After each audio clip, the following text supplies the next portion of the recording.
ओकारं बिंदु संयुक्तं नित्यं ध्यायन्ति योगिनः कामदं मोक्षदं चैव ओंकाराय नमो नमः। अविरल शब्द का नौका प्रक्षालित सकल भूतल मल कलंका मुनि विरूपासित तीर्था सरस्वती हरितन दूरितम अज्ञानतिमिरांधानां ज्ञानांजन शलाकया चक्षुरुन्मीलितं येन तस्मै श्री गुरुवे नमः। श्री परम गुरुवे नमः। परम्पराचार्य गुरुभ्यो नमः। सकल कलुष विद्वेषकं श्रीशां परिवर्धकं धर्म संबंधकम भव्य जीव मन प्रतिबोधकारकम पुण्य प्रकाशम पाप प्रणाशम विदम शास्त्रम श्री गोमटसार जीव कांड नामधेयम अस्य मूल ग्रंथ करतार श्री सर्वज्ञ देवास्तुतर ग्रंथ करतार श्री गंधर्व देवा प्रति गंधर्व देवा तेषां वचो अनुसारतम आसाद्य श्रीमत् नेमिचंद्राचार्य न विरचितम इदं शास्त्रं श्रोतार सावधानतया शृण्वन्तु। मंगलम भगवान वीरो मंगलम गौतमो गणि मंगलम कुंद कुंदादो जैन धर्मोस्तु मंगलम सर्वमंगल मांगल्यम सर्वकल्याणकारकम प्रधानम सर्वधर्माणां जैनम जयतु शासनम जैनम जयतु शासनम जैनम जयतु शासनम सरस्वती नमस्तुभ्यं वरदे कामरूपिणी विद्यारंभं करिष्यामि सिद्धिर्भवतु मे सदा। द्वादशांग जिनवानी माता की जय। परम मांगली ग्रंथ कोमटसार जी जीव कांड जी की जय। नेमिचंद्र आचार्य की जय। रत्नचंद्र मुक्तार जी की जय। अढ़ाई दीप में विराजमान सभी आचार्य उपाध्याय सर्व साधु के चरणों में नमोस्तु नमोस्तु नमोस्तु। सभी आरिका माता जी के चरणों में बंदामी बंदामी बंदामी। सभी झूलक तोलक के चरणों में, झुलिका के चरणों में इच्छा में इच्छा में इच्छा में। सभी प्रतिमाधारी के चरणों में वंदना वंदना वंदना। रूप में विराजमान पूज्य बाबू जी और भी जो पूज्य जन सबका सादर चरण स्पर्श सभी से सादर जय विनय। पर्णमिया चिनिंद वर्णेमि चंद्रमकलंकम गुणरयन भूषणोदयम जीवस्य परुवणम वोचम। हम लोग जी कांड जी पढ़ रहे हैं जिस पर नेमिचंद्राचार्य जिनके लेखक हैं उस पर रत्नचंद्र मुक्तार जी ने टीका की है, उसका स्वाध्याय कर रहे हैं। स्वाध्याय करते हुए हम लोग योग मार्ग में पहुंच गए हैं। आज पुनः थोड़ा सा योग को समझना चाहेंगे क्योंकि हम लोगों को योग समझना बहुत ज्यादा जरूरी है। हम योग रहित तो नहीं हो सकते, योग को कम अदा कर सकते हैं, इसलिए योग को हमको समझना ही चाहिए। सबसे पहली बात तो योग अनादिकालीन है और अशुद्ध जीव के होता है।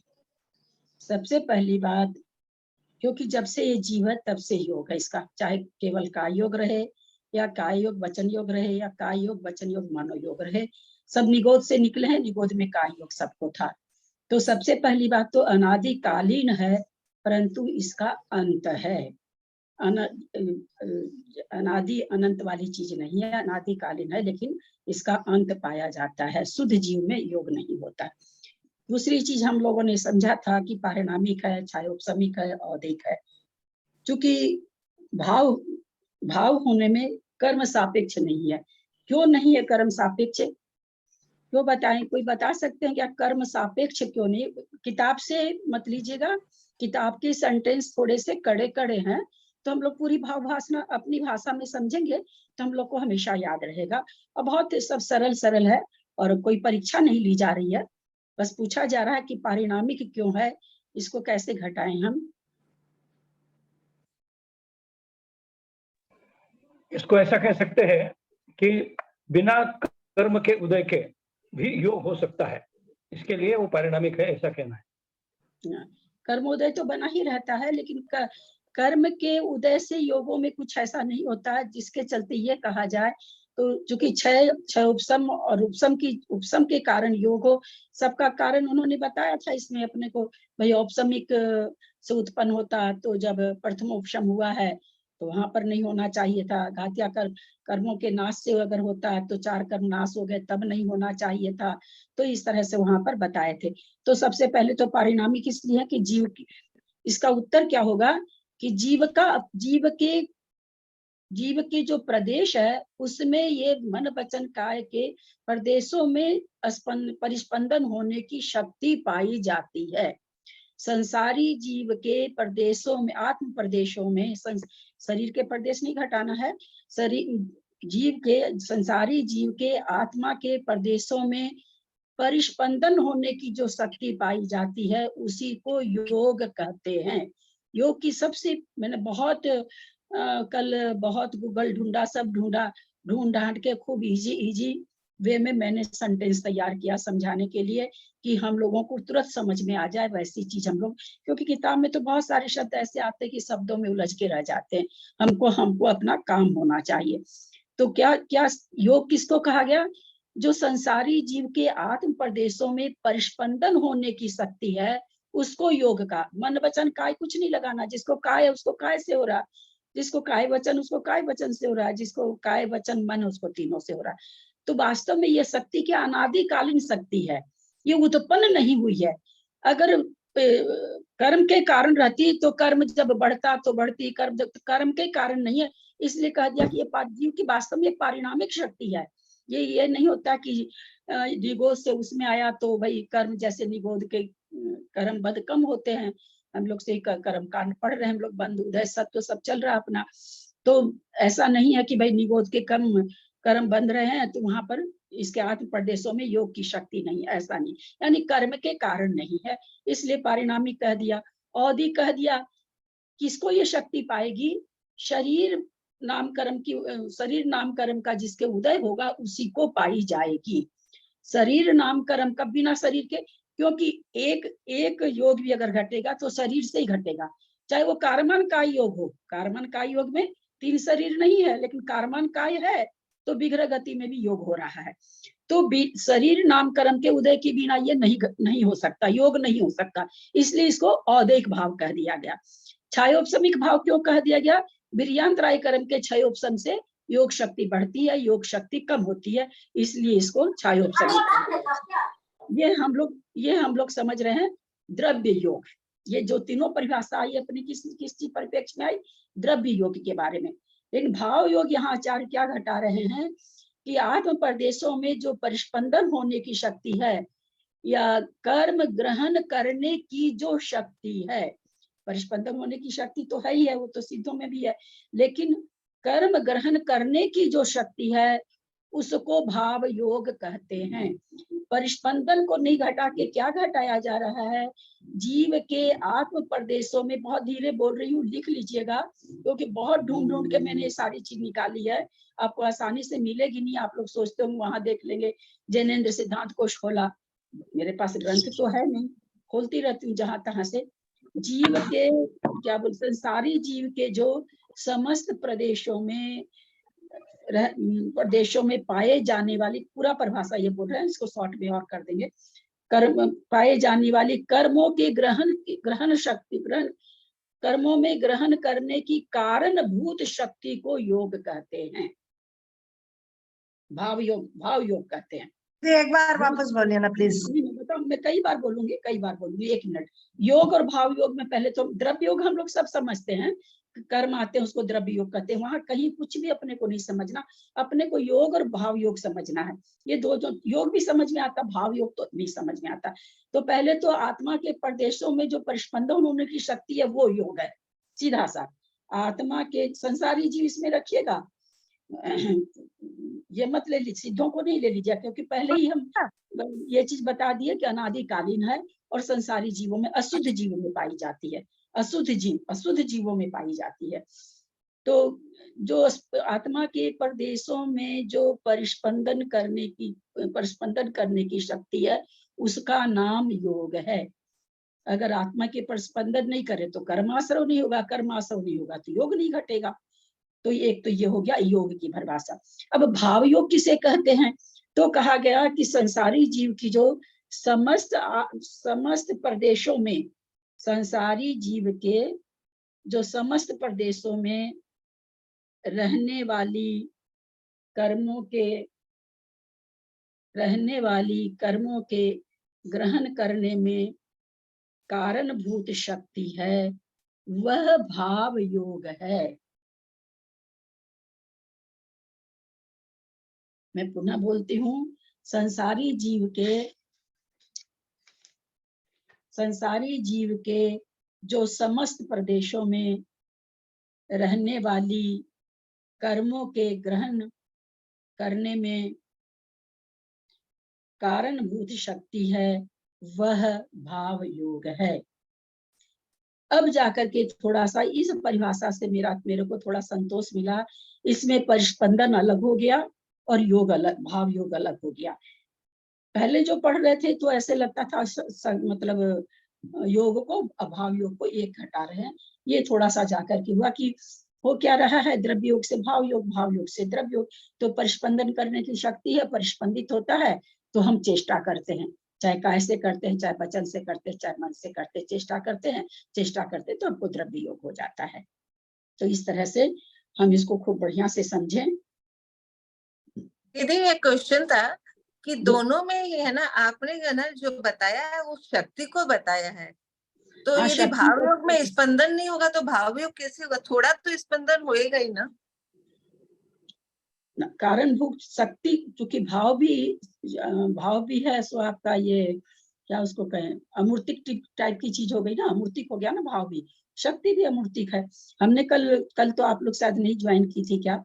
कल मैंने इसमें मैंने शंका भी डाला, वहाँ कुंतु सागर जी के पास भेजा, कविता जी बोली थी तो अभी तक उत्तर नहीं आया। कल मैं यही घटाना चाह रही थी कि जो शक्ति है, शक्ति के कारण जो मन में कथनचित विचार आया वो भाव योग होना चाहिए। हम ऐसे घटा रहे थे कल, क्योंकि मैं परसों भी बहुत उधेड़-बुन में रही इसके लिए कि थोड़ा सा इसको शक्ति से अलग किया जाए। इसका मैंने उदाहरण भी दिया, बाबूजी भी कल नहीं थे। मेरा कहने का मतलब ये था कि भाई शक्ति है, उस शक्ति के कारण परिणाम हुआ। अब वो परिणाम होने से जो आत्मा के प्रदेशों में परिस्पंदन हुआ वो भाव योग है।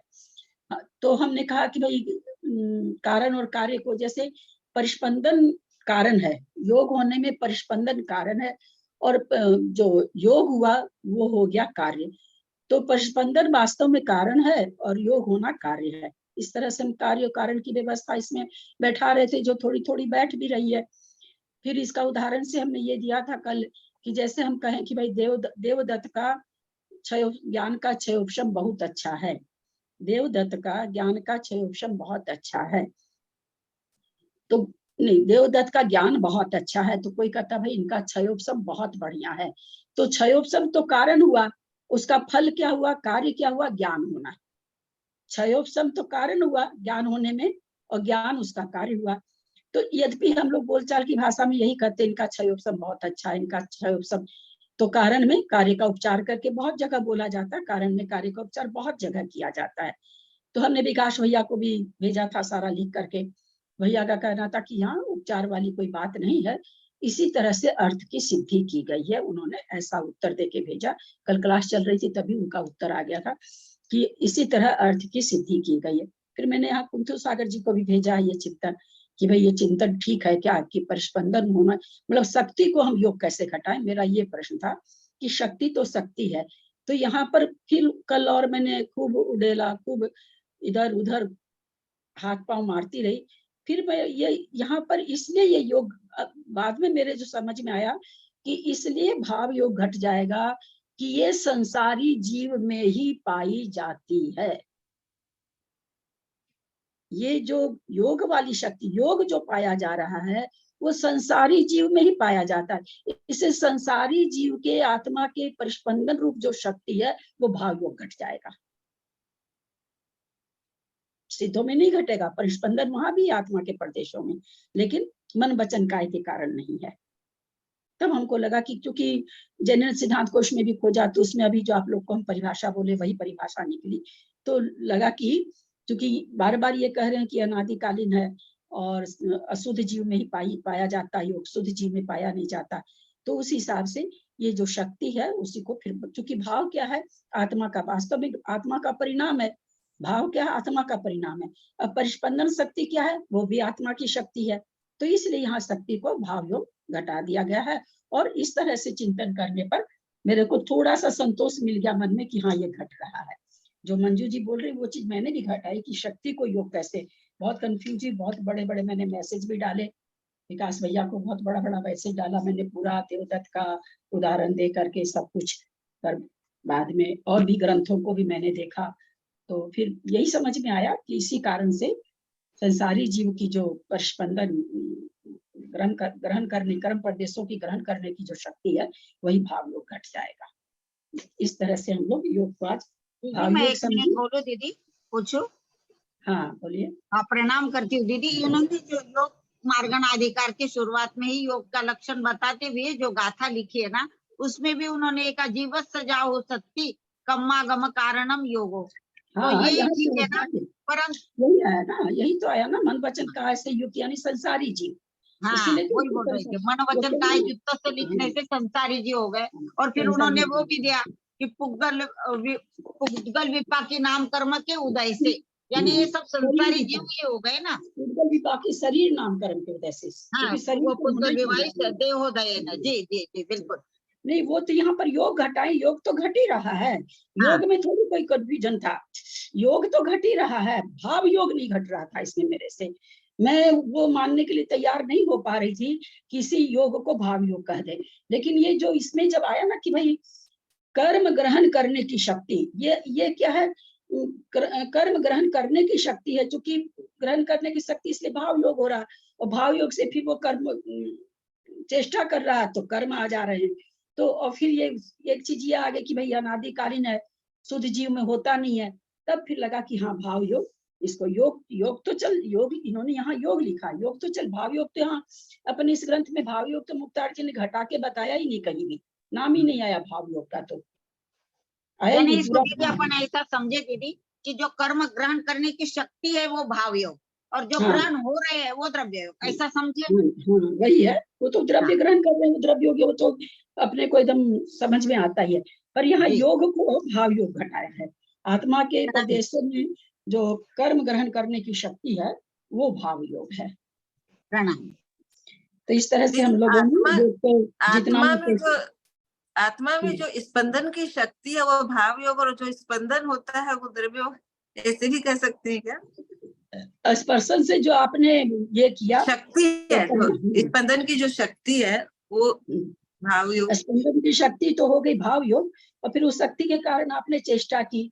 अब जैसे गर्मी लगी, ये आपके आत्मा में प्रस्पंदन, जैसे आपके मन में ये भाव आया कि गर्मी लग रही है, भाव आया ना, ये भाव योग हो गया। अब आप उठ करके पंखा चला रहे हो, आपने क्रिया रूप से कार्य किया, अब उससे वो आपका द्रव्य योग हो गया। वो तो कार्य करने का नाम द्रव्य योग है, ये तो बहुत ईजी है, इसमें नहीं हो रहा था। लेकिन भाव योग भी वास्तव में भाव हो कहाँ रहा, आत्मा के प्रदेशों में हो रहा है, जो परिणाम हो रहा है वो आत्मा के प्रदेशों में ही हो रहा है, और आत्मा के प्रदेशों में परिणाम होने से आत्मा के प्रदेशों में परिस्पंदन हो रहा है। वो जो इसलिए भाव योग से भी कर्म बंध है, जो कि आत्मा के प्रदेशों में परिणाम के कारण ये हुआ, आत्मा के प्रदेशों में परिस्पंदन हुआ, इसलिए भाव योग भी आश्रव का कारण हो गया। आश्रव का कारण भी तो घटाना था ना, मेन बात तो ये थी कि वो भी घटाना था, क्योंकि भाव योग है तो फिर आश्रव है। तो इस तरह से इतना खूब, मैं तो बहुत मंथन करी इसके ऊपर, बहुत मंथन करी, मानने को मन तैयार दीदी, नहीं हो रहा। इसका मतलब तो भाव योग परमानेंट ही हो गया, क्योंकि शक्ति तो परमानेंट ही है। हाँ, और भाव योग तो करता ही रहता है, शक्ति है इसलिए, लेकिन कोई जरूरी नहीं है ना। जब जहाँ जाकर के अगर तीनों योग किसी के रुक जाते हैं तो वहां पर नहीं होगा। जैसे अब वहां पर तीर्थंकर 13वें गुण स्थानवर्ती, वहां पर मनोयोग नहीं घटाया गया, लेकिन फिर भी वहां पर आश्रय हो रहा है उनको योग से, उपचार से मनोयोग, इसीलिए उनको घटा दिया गया कि उपचार से मनोयोग है, इसलिए वहां से वहां आश्रय हो रहा है, इस तरह से घटाया गया। संसारी जीव के प्रति समय योग हो रहा है, और केवल भाव योग ही नहीं हो रहा, मनोयोग, ये सॉरी द्रव्य योग ही हमेशा हो रहा है, प्रति समय हो रहा है। आपने अपने मन में लाया कि मैं चाय बनाने जाऊं, आप नहीं गए बनाने के लिए, लेकिन आपके दिमाग में तो वो बात आई गई ना, आप और किसी को कह रहे हैं, तो वो तो भाव बहुत ही बारीक चीज है, आए जैसे भाव योग हो गया। और चेष्टा को लोग कहते हैं भाई द्रव्याश्रय का कारण है, द्रव्य भाव है चेष्टा करना। तो दोनों ही हम लोग एकदम खाली कभी नहीं करते। हाँ, बहुत ही सूक्ष्म विवेचन है, जिसको बहुत पकड़ ही नहीं सकते। मैं 5-6 दिन से परेशान हूँ इसको, मतलब अपने दिमाग की खुलासा के लिए। आप लोग तो बाद में हो, बाकी मेरे तो पहले गले में उतरे, ये बात उतर ही नहीं रही थी, बहुत मैंने पलटा पलटी की, बहुत पलटा पलटी की। दीदी संस्कृत वाले अर्थ में भी आप जैसी आपने जो बताया ना वही लाइन है। हाँ हाँ, वो तो इसी की छाया है ना, तो इसी तरह रहेगा बिल्कुल।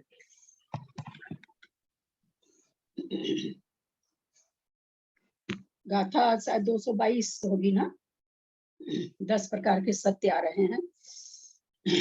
पढ़ एक एक गाथा सब कोई पढ़े, मैं तो कल उच्चारण कर ली थी, अब आप लोग एक एक पढ़े। एक मंजू जी आप पढ़िए। कौन से गाता है दीदी? 222।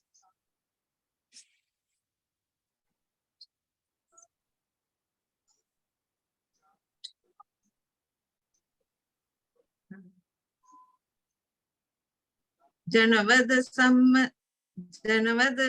समदि ठवणा रामे रुवे पटुच भारे संभावनीय भावे उवमाये दस विहम सच्चम।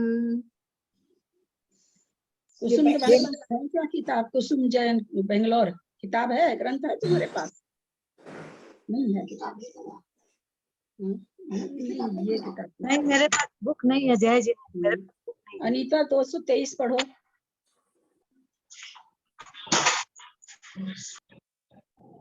भक्तं देवी चन्दप्पः परिमाता यहोदिजन दत्तो तेदो दिग्दो रज्जदी पुरोति यजं हवे वयनम्।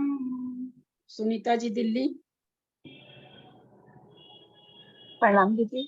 सक्को जम्बू दीवं पल्लष्टि पाव वज्रवयनं च पल्लोवमं च कंसो जनपद सच्चा दिदेठंता। प्रणाम। रुवे रुवे माने सत्य। 10 प्रकार का सत्य यहाँ पर बता रहे हैं। जनवद, जनवद माने जनपद। सम्मति माने सम्मत, सम्मति सत्य। जैसे मैं कोई चीज बोल रही हूँ, आप कह रहे हैं कि नहीं हाँ ये बात सही है, उसको सम्मति यहाँ कहा जाएगा। बाकी नीचे उदाहरण भी हैं। सम्मति। ठवन, ठवना नामे। स्थापना, स्थापना सत्य। रुवे नामे, ठवना माने स्थापने, नामे माने नाम सत्य। रुए माने रूप सत्य। पडुच माने प्रतीति सत्य। व्यवहारो माने व्यवहार सत्य। संभावने माने संभावना सत्य। भावे माने भाव सत्य। उपमाए माने उपमा सत्य। ये 10 प्रकार के सच्च माने सत्य हैं। फिर से बोल रहे हैं। जनवद माने जनपद सत्य। सम्मति माने सम्मत सत्य। ठवन माने स्थापना सत्य। नामे माने नाम सत्य। रुवे माने रूप सत्य। पडुच माने प्रतीत सत्य। व्यवहारे माने व्यवहार सत्य। संभावने माने संभावना सत्य। भावे माने भाव सत्य। उपमाए माने उपमा सत्य। 10 विहम सच्चम, ये 10 प्रकार के सत्य होते हैं। भक्तम देवी, पहला जनपद के लिए भक्तम, सम्मति के लिए देवी, जनपद के लिए ठवना, स्थापना के लिए चंदपह प्रतिमा, चंद्र प्रभु की प्रतिमा। तह यहोदी जिनदत्तो, किसी का नाम जिनदत्त रख दिया गया। फिर कहते हैं सेदो श्वेत, दिग्घो दीर्घ, बड़ा लंबा, छोटा बड़ा, दिग्घो माने लंबा बड़ा। रज्जति, रज्जदी, रज्जदी मतलब अच्छा, रज्जदी माने भात। पुरोती कर सकता है। यह हवे वयनम, यह जो वयन है वचन है। सक्को जम्बू दीपम, जम्बू दीप को पलटदी, सबको पलटने में शक्य है। पावज वयनम च, पावज वयनम च माने जो ये प्रतीति सत्य उसके लिए है, भाव सत्य के लिए इसका नाम क्या देंगे यहाँ पर? अच्छा, पाप वर्ज वचन। पाप, पाप माने पाप, वज माने वर्ज, माने वचन, पाप वर्ज वचन। पल्लोपम व कमसो जनपद सच्चादि दिशंता। पल्लोपम, पल्लोपम क्या उपमा सत्य है, पल्ले के समान। तो इस तरह से जनपद आदि इस क्रम से जनपद आदि में ये उदाहरण लगा लें, ऐसा कह रहे हैं। पढ़ें, कोई पढ़ें, बहुत बड़ा है, फिर लोग को पढ़ना है। दीदी एक बार 23 और 24 का फिर से अर्थ रिपीट करिए ना, लिखा नहीं गया। भक्तम माने भक्त, देवी माने देवी, कैसे लगाएंगे वो अपने ग्रंथ में देखेंगे। चंदपह पडिमा, चंद्र प्रभु की प्रतिमा। तह यहोदी जिनदत्तो, और जिनदत्त। शेदो, शेदो माने श्वेत। दिग्गो, दिग्गो माने दीर्घ लंबा। रज्जति, रज्जति मतलब यहाँ पे दिया भात। कुरोति माने करता, रज्जति कुरोति भात पकता है। यह जम हवे वयनम, यह जो बयान है। फिर कहते हैं सबको जम्बूद्वीपे पलट दी, जम्बूद्वीप को पलट सकता है। पाव वज वयनम च, पाप वर्ज वचन, पाप से वर्जित वचन। क्यों पाप से वर्जित वचन का मतलब यहाँ पर आगे आएगा भी, मतलब यहाँ लग रहा होगा कि ये कैसे हो रहा, ये उसमें आ रहा है, भाव सत्य में आ रहा है। पल्लोवम च कमसो, पल्लोवम माने पल्लोपम, क्रम से कहते, क्रम से जनपद आदि 10 जगह में आप दिठंता माने देखे जाते हैं या दृष्टांत हैं। दिठंता मतलब दृष्टांत है, ये भी आ जाएगा।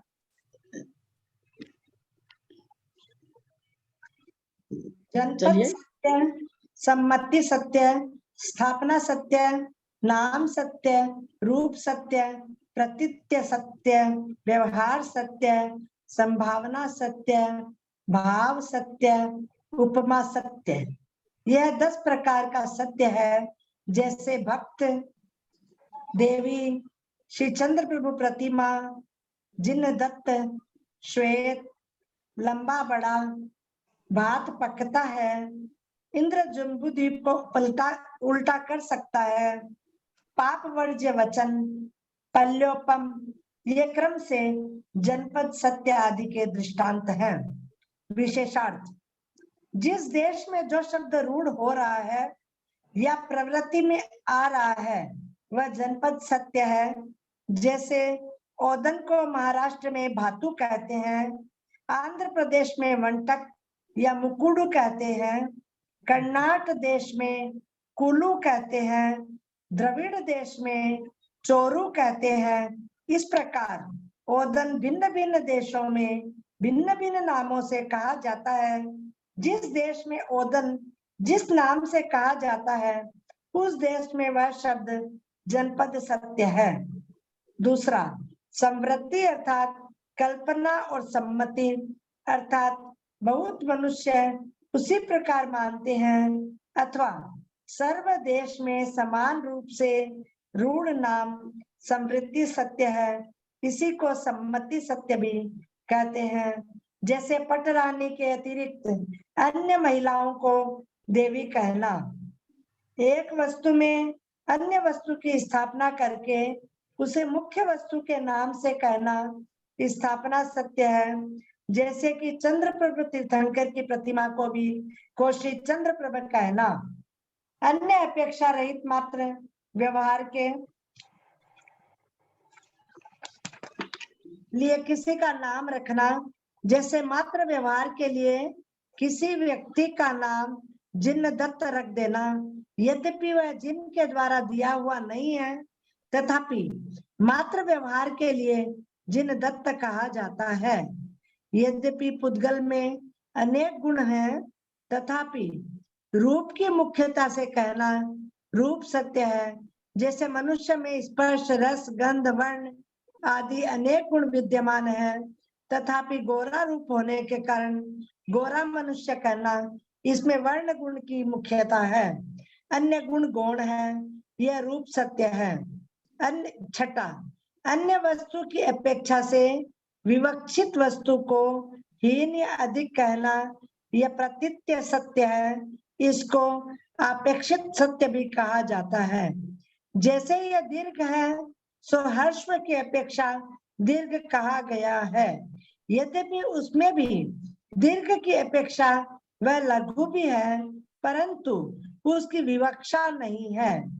नेगमादि नयों में से किसी नय की मुख्यता से वस्तु को कहना वह व्यवहार सत्य है। जैसे नैगम नय की मुख्यता से भात पक रहा है, यद्यपि चावलों के पकने के पश्चात भात होगा, परंतु भात पर्याय रूप परिणमन होने वाला है, अतः नैगम नय की अपेक्षा उसको भात कहने में कोई दोष नहीं है, यह व्यवहार सत्य है। अथवा संग्रह नय की अपेक्षा सर्व पदार्थ सत्य रूप है, क्योंकि सत्य कहने से सर्व पदार्थों का ग्रहण हो जाता है, यह भी व्यवहार सत्य है। 8वां, असंभव का परिहार करता हुआ संभावना की अपेक्षा वस्तु धर्म का विधान करना सो संभावना सत्य है। जैसे इंद्र में जम्बूद्वीप को उलटने की शक्ति है, यद्यपि इंद्र ने जम्बूद्वीप को न कभी उल्टा है और न पलटेगा, तथापि इंद्र की शक्ति के विधान की अपेक्षा यह सत्य है, यह संभावना सत्य है। इसमें क्रिया की अपेक्षा नहीं रहती, क्योंकि क्रिया अनेक बाह्य कारणों के मिलने पर उत्पन्न होती है। 9वां, अतीन्द्रिय पदार्थ के संबंध में सिद्धांत वचन अनुसार विधि व निषेध का संकल्प रूप परिणाम स्वभाव है। उस भाव को कहने वाले वचन भाव सत्य है। जैसे जो सूख गया है या अग्नि में पकाया गया है या यंत्र द्वारा छिन्न भिन्न किया गया है, अथवा खटाई व नमक से मिश्रित वस्तु प्रासुक है, इसका सेवन करने से पाप नहीं होता, ऐसा पाप वर्जन रूप वचन भाव सत्य है। यद्यपि उसमें इंद्रिय अगोचर सूक्ष्म जीवों की संभावना हो सकती है, किंतु अतीन्द्रिय ज्ञानी ने आगम में प्रासुक कहा है, अतः उनको प्रासुक कहना भाव सत्य है। 10वां, जो किसी प्रसिद्ध पदार्थ की समानता अन्य पदार्थ में कहना वह उपमा सत्य है, अथवा दूसरे प्रसिद्ध सदृश पदार्थ को उपमा कहते हैं। उपमा के आश्रय से जो वचन बोले जाते हैं वे उपमा सत्य है। जैसे पल्योपम, पल्य नाम गड्ढे का है, जितने असंख्याता संख्यात रोम के अग्रभाग उस गड्ढे में आते हैं, उतने असंख्याता संख्यात समय प्रमाण काल को पल्योपम काल कहते हैं। ठीक है, तो समझने की चीजें नहीं, हम लोग बहुत बार इस सबको कर चुके हैं, जान चुके हैं। आगे चलें। थोड़ा सा भाव सत्य के बारे में बताइए। 9 नंबर।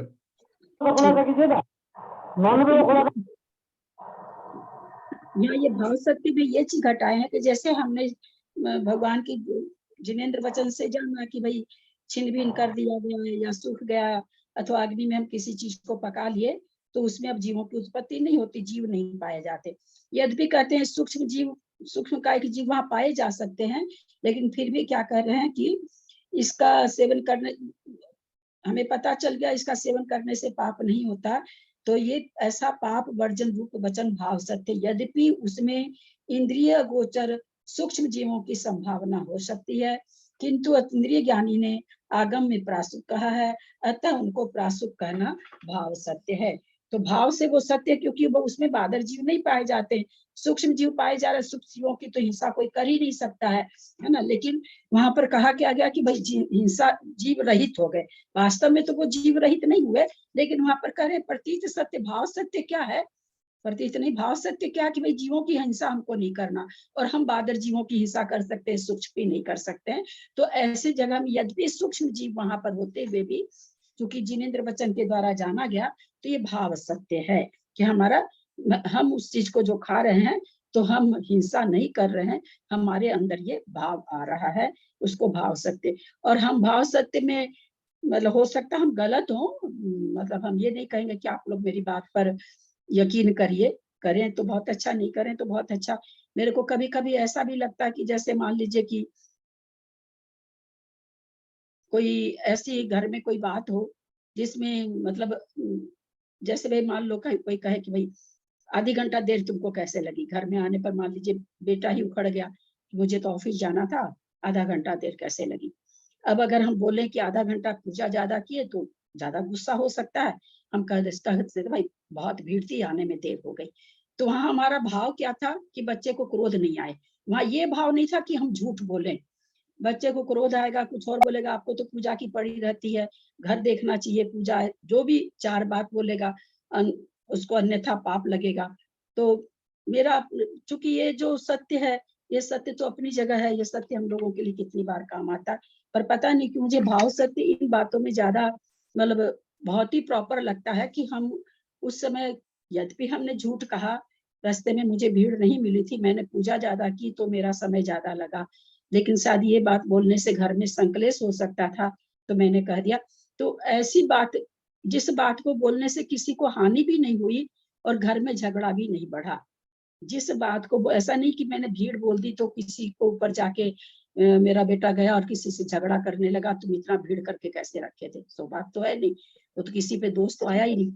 मेरे मेरे मेरे अपने मन में ये भी चीज भाव सत्य में आती है, कहाँ तक मैं सही हूँ मैं नहीं जानती हूँ, पर मेरे मन में ऐसा आता है कि ये भी भाव सत्य है। मेरे अंदर भाव क्या था कि कोई भी तरह का झूठ से, कि ऐसा झूठ नहीं बोला जिससे किसी की हानि हो, और सत्य इसलिए है कि संकलेश परिणामों से बच गए, झगड़ा होने से बच गया। तो ऐसी चीज भी मुझे सत्य के दायरे में लगती है। अब ये मैंने दीदी अपना एक चिंतन उदाहरण आता है ना कि एक शिकारी जा रहा था, गाय किधर गई है, तो अपन बोले ये पकड़ लेगा उसको मारेगा, तो अपन बोल देते इधर गई है, दूसरे इधर से, गई है, तो उसकी बचाने का भाव हो गया, पाप वर्जन हो गया अपन का। वो तो है ही है। कहते हैं कि अगर कोई मुनि महाराज कोई खड़े हैं और कोई आकर के पूछा आपने गाय को देखा, तो उस समय मुनि महाराज का मौन रहना असत्य है। उससे ज्यादा कि मुनि महाराज ये कह दें कि नहीं, गाय जिधर गई है उधर नहीं करके दूसरे तरफ इशारा कर दे, उस समय मुनि महाराज का स्थिर रह जाना गलत है। क्यों गलत है? कदाचित वो आदमी जिधर गाय गई है उधर जा सकता है, जाएगा गाय की हिंसा हो जाएगी, मेरे रोंगटे खड़े हो रहे ये बात बोलते हुए। ले उस समय महाराज जी को मौन तोड़ करके ये बोलना चाहिए कि इधर गई है गाय। इतनी बड़ी बात है भाव सत्य के अंदर। ये सारी चीजें मुझे लगता है कि ये भाव सत्य के अंदर आनी चाहिए, ये सब चीजें। चलिए अब 10 प्रकार के सत्य के बाद चले आगे चले। जी अनुभव दीदी जी। वचन, अनुभव वचन के भेदों का कथन। आमंत्रणीयान बणी याचनी चाप पुच्छणी यपन्न बणो पच्चखानी संशय वैणी इच्छानुलो पच्चक खानी संशय वैनी इच्छानुलोमाय आमंत्रणीयान बणी याचनीया पुच्छनीय पन्नवणो वच्चखानी संशय वैणी इच्छानुलोमाय नौमी अखर गदा असच्च मोसाहवति भासाओ सोदाराणम जमहा वत्ता वत्तम संसजनया नौमी अनखर गदा असच्च मोसाहवति भासाओ सोदाराणम जमहा वत्ता वत्तम संस बोल रहे हैं, ससंजनया। संस्कृत भाषा, संस्कृत बोल दे इसका उनके पास है, उसके बाद गाथा का उच्चारण करें। गाथा का उच्चारण कर लो दीदी पहले। ये गाथा का उच्चारण और किसी से कराएंगे, आप संस्कृत कर लीजिए, सभी चीजें एक आदमी नहीं करना चाहिए। नहीं नहीं वो नहीं बोल रही थी। ठीक ठीक दीदी दीदी मैं करूँ? दीदी मैं कर रही हूँ, मैं करूँ? एक मिनट हिंदी उनको पढ़ ले, सॉरी संस्कृत छाया पढ़ लेने दीजिए। आमंत्रणे आज्ञापणी याचनी आपृच्छनी च प्रज्ञापनी प्रत्याख्यानी संशय वचनी इच्छानुलोमनी च नवमी अनक्षरगता असत्यमृषा भवन्ति भाषः श्रोतॄणां यस्मात् व्यक्ता व्यक्तांश संज्ञापिकः। चलिए गाथा पढ़िए, निशा जी पढ़िए। हाँ जी, खुला हुआ है ना। आमंत्रणीयान बणी याचनीय पन्नवणी पच्चखानी संशय वयनी इच्छानुलोमाय।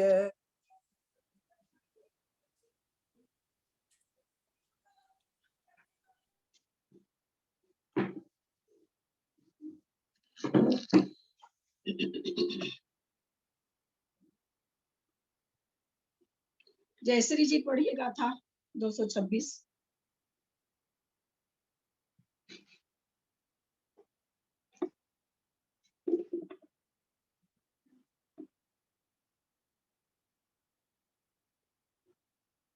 क्या हुआ, नहीं है क्या आपके पास?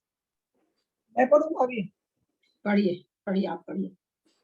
नम्मी अंकर अनक अनकर गदा नम्मी अनकर गदा असच मोसा हवति भाषाओ सोदारणम जम्हा बत्ता बत्तम ससंजनिया। आमंत्रणी आमंत्रणी, आणवनी आज्ञापनी, याचनी याचनी, पृच्छनी अपृच्छनी, पन्न बनो प्रज्ञापनी, पचखानी प्रत्याख्यानी, संशय वैनी संशय वचन, इच्छा इच्छानुलोमा इच्छानुलोमी, अनक्षर गदा अनक्षर गदा और अनक्षर गदा 9 प्रकार की, नौमी मन 9 प्रकार की असच मोसा अनुभवात्मक भाषा है। भवती भाषाओ असच मोसा भाषाओ भवती अनुभव वचन अनुभवात्मक भाषा है। सोदाराणाम जम्मा वत्तावत्तम ससंजनया। क्योंकि ऐसा क्यों होता है, तो कहते हैं सोदाराणाम जम्मा वत्ता वत्तावत्तम, वत्ता माने व्यक्त, अवत्तम माने अव्यक्त। तो व्यक्त और अव्यक्त दोनों तरह के अंशों का मतलब ज्ञान होता है, इसलिए ये भाषा मतलब अनुव्यात्मक कही जाती है। श्रोताराणम माने सुनने वाले को, श्रोत कान से सुनने वाले को, जम्मा इसलिए, वत्तावत्तम जो व्यक्त और अव्यक्त भाषा है। और सचमोसा कैसी भाषा, अनुभवी भाषा, अपने लोग समझे थे, कुछ व्यक्त है और कुछ अव्यक्त है, तो ये इस तरह से जो संशय को उत्पन्न करने वाली है, दोनों तरह की भाषा से युक्त है, इसलिए ऐसी भाषा को अनुभव वचन योग कहते हैं। चलिए, संजनिया का मतलब क्या बताया आपने? दीदी प्रणाम दीदी। दीदी दूसरे वाले 226 का एक बार वापस समझाएंगे क्या? 2500 पूरा समझ में आ गया। नौमी माने 9 प्रकार का, अक्षर गदा अनक्षर गदा असच मोसा अनुभवात्मक भाषाओं होती भाषा होती है।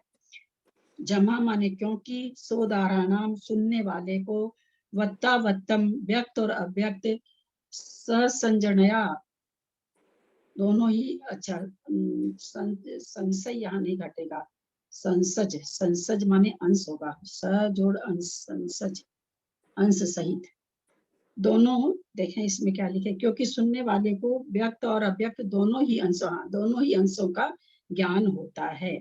नया जनया माने जाना जाता है, स अंश अंश सहित।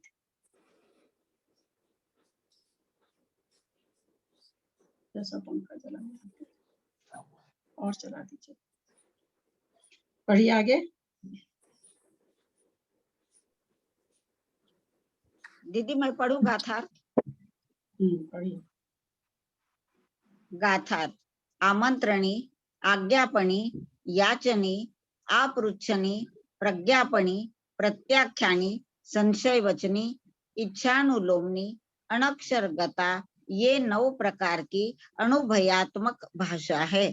क्योंकि सुनने वाले को व्यक्त और अव्यक्त दोनों ही अंशों का ज्ञान होता है।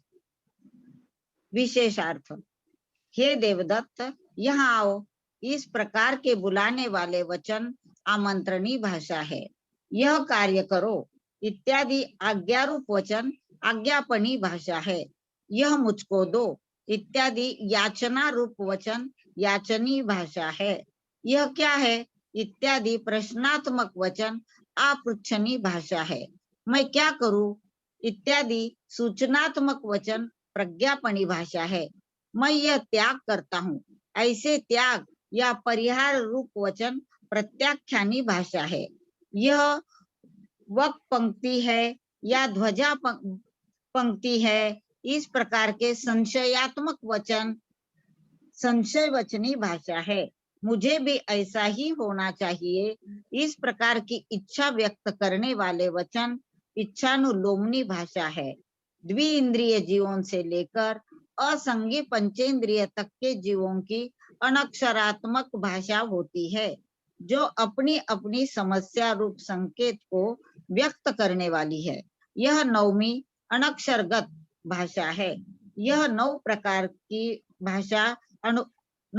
की भाषा अनुभव वचन रूप है, क्योंकि इनके सुनने से व्यक्त और अव्यक्त दोनों ही अंशों का बोध होता है।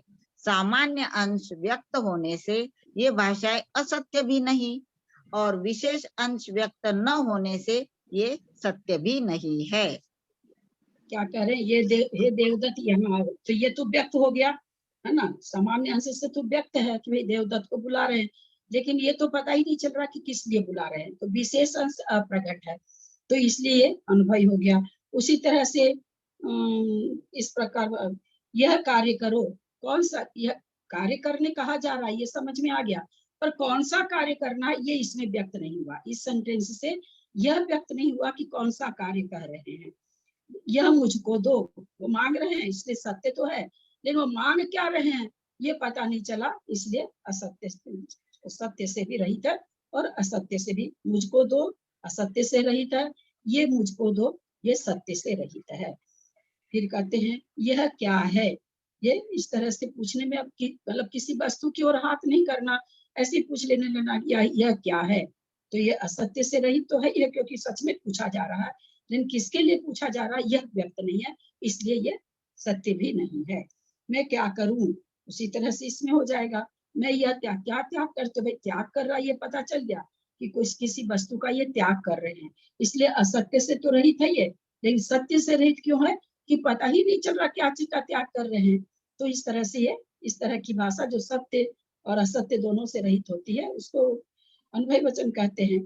यह बक पंक्ति है, ध्वजा पंक्ति है। अभी पंक्ति है ये तो समझ में आ गया, लेकिन ध्वजा की है कि बगुले की है ये पता नहीं चला, इसलिए असत्य से सही सत्य से रहित हो गई।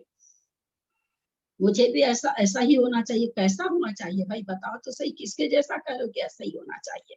तो ये भी इस तरह से, यानी जो बाकी पूरा अपना मतलब नहीं निकालते हो, अपना विशेष अंश उसका जब व्यक्त नहीं होता है तो वैसी चीजें अनुभव वचन में आ जाते हैं। फिर आगे कह रहे हैं 2 इंद्री से लेके असंगी पंचेंद्री तक की भाषा अपनी अपनी समस्या रूप संकेत को व्यक्त करती है। अब जैसे गाय रंभाने लगती है तो जो गाय को पालते हैं वो जान जाते हैं किस समय वो पानी के लिए कर रही है अथवा चारा के लिए कर रही है अथवा और भी उसको कोई कारण है, तो ये वो पालने वाले ठीक है, लेकिन वो मुंह से कोई शब्द नहीं बोली है, सांकेतिक भाषा। तो इस तरह से सांकेतिक भाषा होने से 2 इंद्री से लेके पंचेंद्री संगीत तक की भाषा को भी जो अनक्षरी है, अनक्षरी भाषा कहा गया था उसको, तो ये इस तरह से ये सारी अनुभव वचन में आ जाएगा। शंका अनक्षरी भाषा समझ में आई ना बात। जिसका सामान्य अंश तो प्रकट हो इसलिए वो असत्य नहीं है, जिसका विशेष अंश प्रकट नहीं हो इसलिए वो सत्य भी नहीं है। जिसका सामान्य अंश प्रकट है इसलिए वो असत्य नहीं है, जिसका विशेष अंश प्रकट नहीं है इसलिए वो, जिसका सामान्य अंश प्रकट इसलिए वो मृषा नहीं है, और जिसका विशेष अंश प्रकट नहीं इसलिए वो सत्य नहीं है। इस तरह से जो सत्य हो न असत्य हो उसको अनुभव वचन कहते हैं। दीदी प्रणाम। दीदी जैसे इसमें मैं यह त्याग करता हूँ तो मुझे तो पता ही है ना कि मैं क्या त्याग कर रही हूँ, तो ये दूसरों के हिसाब से आया है क्या? नहीं, दोस्त किसी भी चीज से। अब आप हमको बोलते मैं ये त्याग करती हूँ, अभी क्या त्याग कर रहे हैं? अच्छा, आपको पता नहीं है, मेरे को पता है। बस वचन है ना, वचन तो बोलने को कहा जाएगा ना, वचन तो बोलने को कहा जाएगा। शंका अनक्षरी भाषा में सामान्य अंश भी व्यक्त नहीं है, फिर उसमें अनुभव वचनपना कैसे संभव है? इसका समाधान कर रहे हैं। बोलने वाले का अनक्षर भाषा द्वारा सुख दुख आदि के अवलंबन द्वारा हर्ष आदि का अभिप्राय जाना जाता है, अतः अनक्षरी भाषा में भी सामान्य अंश व्यक्त है। अनक्षरी भाषा वाले जीवों के संकेत रूप वचन होते हैं। उन वचनों द्वारा उनके सुख दुख के प्रकरण आदि का अवलंबन करके उसके माध्यम से उनके हर्ष आदि का अभिप्राय जाना जाता है। उनको देख के भी जो पशुओं को जानते हैं, अपने तो कई कथानक भी आते हैं कि पशु बोलते थे तो उनकी भाषा समझ लेते थे ना, ऐसा कई कथानक आता है, सभी धर्मों में है करीब करीब। तो जो पशु को पालते हैं, वो पशु की, कोई चिड़िया पालता है, वो चिड़िया का वो खुश हो रही है अथवा किस समय क्यों वो चों चों कर रही है, इस सारा उसको पता चल जाता है सांकेतिक भाषा के द्वारा। यद्यपि वहां पे वचन नहीं है, लेकिन संकेत के द्वारा ये चीज समझा जाता है, इसलिए वो अनुभव वचन योग है। चलिए अब आ रहा चारों प्रकार के मनोयोग तथा वचन योग का मूल कारण। कारण क्या है? 4 प्रकार का वचन योग होने का, 4 प्रकार का मनोयोग होने का। मन वैनानम मूल 1 2 3 4 6 8 2 10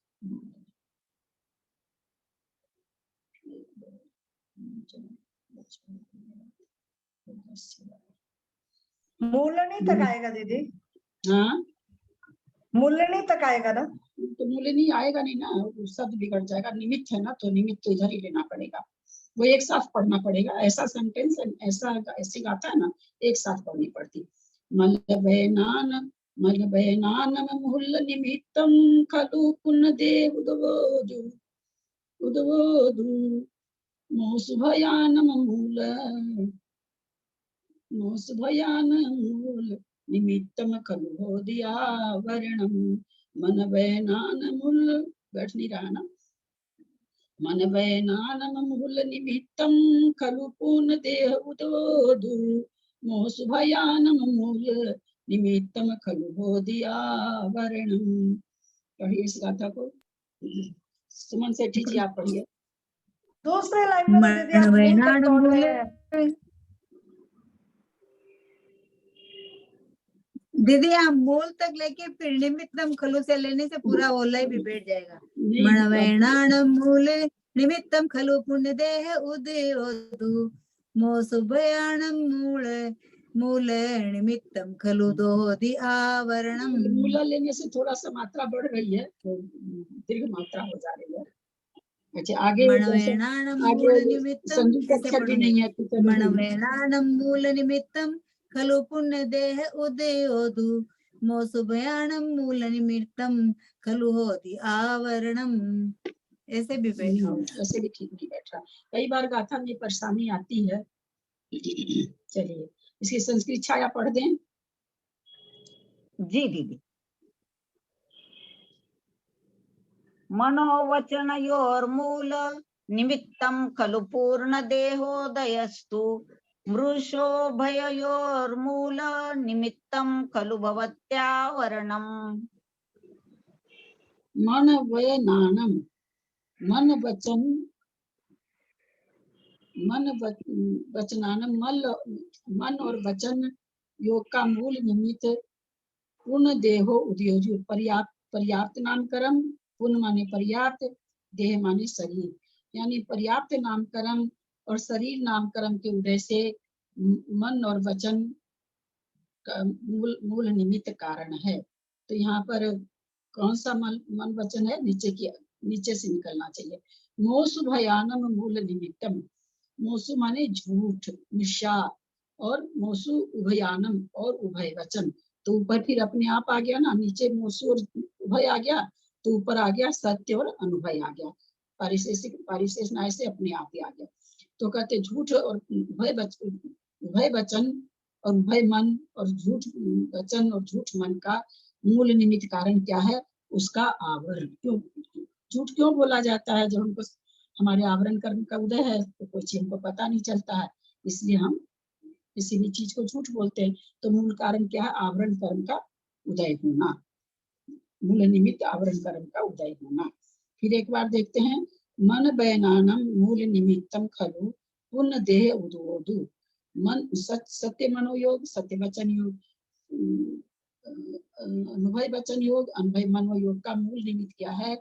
तो कहते हैं पर्याप्त और शरीर नामकरण के उदय से।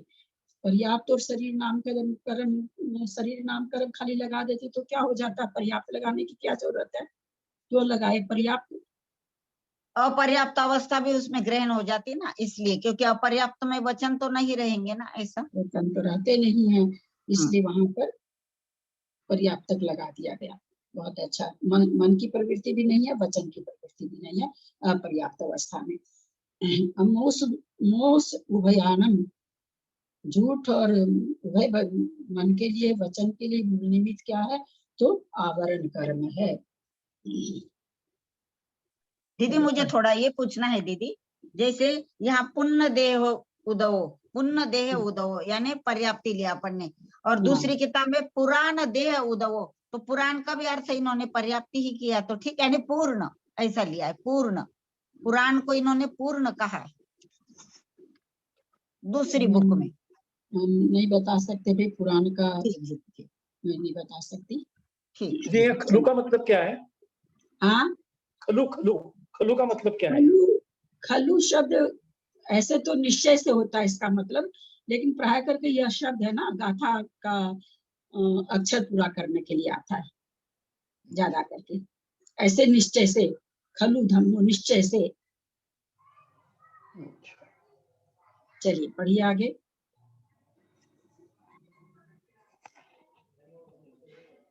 कोई पढ़ रहा है तो ठीक, नहीं तो और फिर मैं पढ़ूं? मैं पढ़ती हूँ। गाथा। मनोयोग और वचन योग का मूल कारण पर्याप्ति नाम कर्म का उदय और शरीर नाम कर्म का उदय है। मृषा व उभय मनोयोग में मनोयोग और वचन योग का मूल कारण आवरण का तीव्र अनुभागोदय है। विशेषार्थ गाथा के पूर्वार्ध में यद्यपि सामान्य मन व वचन योग का कथन है, किंतु सामान्य मन व वचन से सत्य व अनुभव मनोयोग और वचन योग का ग्रहण होता है, क्योंकि विशेष के बिना सामान्य खर विषाणवत है। मृषा और उभय का कथन गाथा के उत्तरार्ध में किया गया है, इसीलिए भी पूर्वार्ध में सामान्य से सत्य व अनुभव का ग्रहण होता है। मृषा व उभय मनोयोग और वचन योग का मुख्य कारण आवरण कर्म के अनुभाव का उदय है। अन्यथा छीन मोह 12वें गुण स्थान में मृषा व उभय मनोयोग और वचन योग का कथन न किया जाता। मात्र मोहन्य कर्म ही मृषा व उभय मनोयोग और वचन योग का कारण नहीं है। यद्यपि केवली भगवान के यथार्थ ज्ञान होने से सत्य वचन योग तो संभव है, तथापि केवली के वचनों के निमित्त से श्रोता को संशय और अनध्यवसाय की उत्पत्ति हो सकती है, क्योंकि श्रोता क्षयोपशमिक ज्ञान वाला तथा अतिशय रहित है।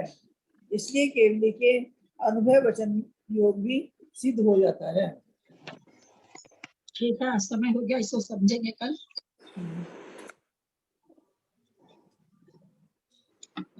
मात्रा पदवाक्यहीनं मया प्रमादादि किंचनोक्तं तन्मे क्षमित्वा विदधातु देवी सरस्वती केवलबोधलादि बुद्धि समाधि परिणाम शुद्धि स्वात्मोपलब्धि शिव सौख्य सिद्धि चिंतामणिं चिंतित वस्तुदाने त्वं वन्दमानस्य ममास्तु देवी।